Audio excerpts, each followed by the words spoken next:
Howdy YouTube, Darlington Farm here. Well, I got my Dynasty, yay. Yeah, so what sucks is the welder shipped, but the box with the foot pedal and all the other crap in it shipped priority mail and is somewhere out in the ether. So fortunately I had enough stuff to get this thing going here. I don't know where the hell my foot pedal and accessories are, but I was able to get it going here. I had just a Miller foot switch, or not foot switch, but switch here with just the push button actuator here that I've been playing around with it. And so far I have to say I am absolutely amazed. Now this is like the DX one that's got the pulsar, the upslope, downslope, variable frequency and all that good stuff. And yeah, I wish I would have sold my Synchrowave a long time ago, or just bought one of these Dynasties instead of buying the damn Synchrowave, because oh my god, what you can do with this thing is crazy. So I've just been playing around with it here very briefly. Yeah, again, I'm waiting for my foot pedal. This is again just setting the amperage there. And then clicking it on and off and using the upslope and downslope with that on-off switch. But so far I am absolutely loving this thing, and look at how small this thing is. Okay, for size comparison, this is the head off of my SA200 here, and then there's the welder. I mean, this thing is like tiny. I mean, it's smaller than my Multimatic here.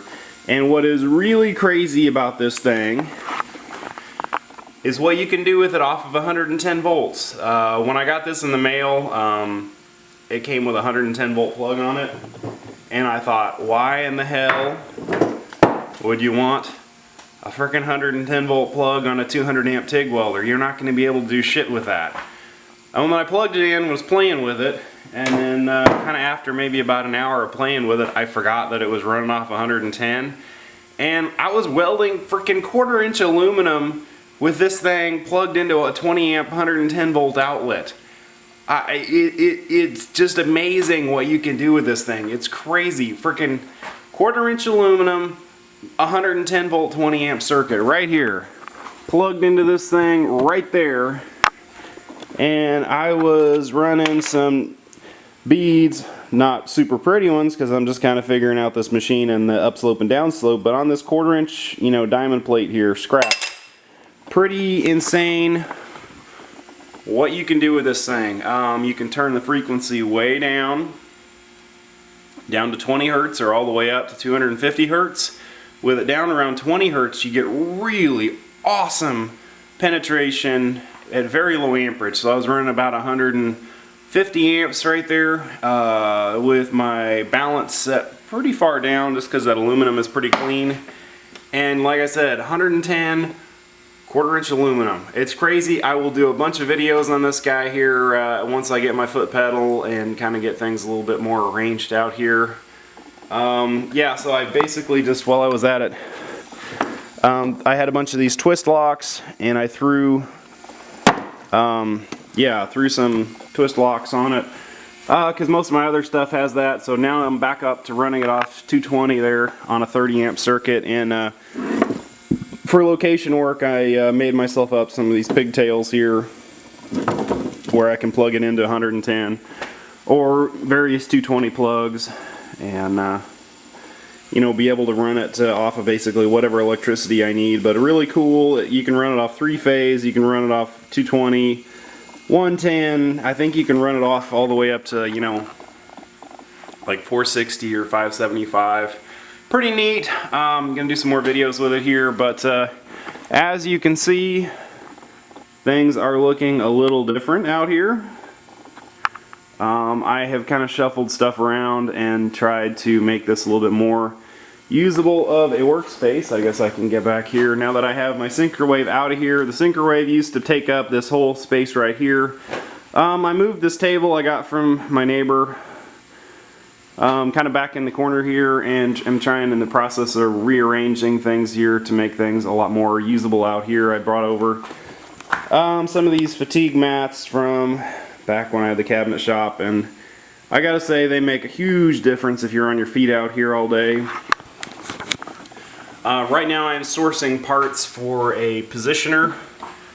I'm going to try and pick up some more, you know, like short runs of parts, kind of like I did when I got started. Have not picked up as many of the handrail jobs as I kind of expected. I'm not really that upset about it because the money is really good on those, but it is a lot of outside work, which is really hard on your body. And, you know, if I can bill about the same amount per hour in here sitting on my ass, slamming out some TIG parts, or some, you know, parts for, you know, various machine shops, then I would just as soon do that. But yeah, more shelving. These tubs from Walmart are awesome, and I've just been putting up, you know, lots of shelving out here to get stuff kind of arranged and get it to where I can actually get some work done out here. Went through and cleaned out my toolboxes. That was first time in a long time since I think I moved up here. Kind of nice to get this stuff out of here, and I threw out a whole bunch of trash and kind of trying to clean up my various workspace. This is kind of like the storage of stuff that I don't really use a whole lot in there.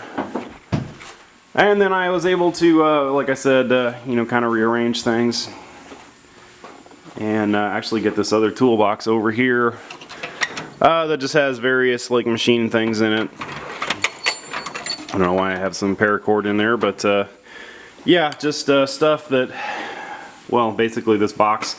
I used to keep my molder blades in there, or planer blades and things like that, and now that it's over here I can actually use it for real tools rather than just having it, you know, parked over there in the corner.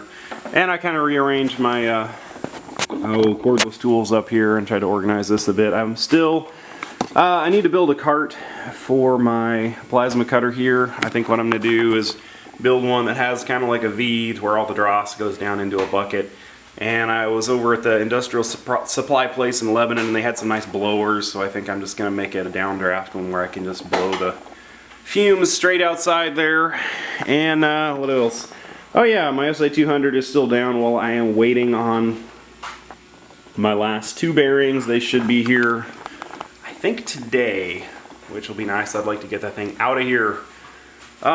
Just trying to clean, organize, and kind of make this a reasonable spot. I'm debating, once I actually have a little bit of room here, looking for a mill. I'm kind of in the market for, I think, a Bridgeport mill, or maybe a small lathe. I haven't decided yet which I'm going to try and pick up first. But yeah, I think I'm going to try and do a little bit of machining here. There's a couple projects I want to try and build, so yeah. Bridgeport. Anyway, I'm kind of droning on here. I'm Darlington Farm. Thank you for watching. Check back here. I'll do some more videos about the Dynasty once I get my damn foot pedal. Anyway, thank you for watching.